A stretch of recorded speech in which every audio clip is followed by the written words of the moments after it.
במבחני פיזה שבוחנים כל שנה את תלמידי כיתות ט' וי' ברחבי העולם, אנחנו מקבלים ציון לא כל כך טוב בלשון המעטה, מתחת לכל המדינות הנורמליות בערך. חוץ מפיזה אבל יש גם את מבחן טימס, שבוחן את רמת החינוך במתמטיקה ובמדעים.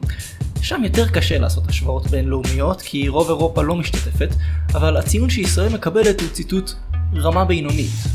אוקיי, בינוני זה בסדר, בינוני זה לא רע, אלא שאם נכנסים למאמר עצמו יש איזו כוכבית כזאת ליד ישראל, ואם עוקבים אחרי הכוכבית הזאת להערות שוליים, מגלים שהחוקרים התקשו לדגום חלקים מהאוכלוסייה בישראל.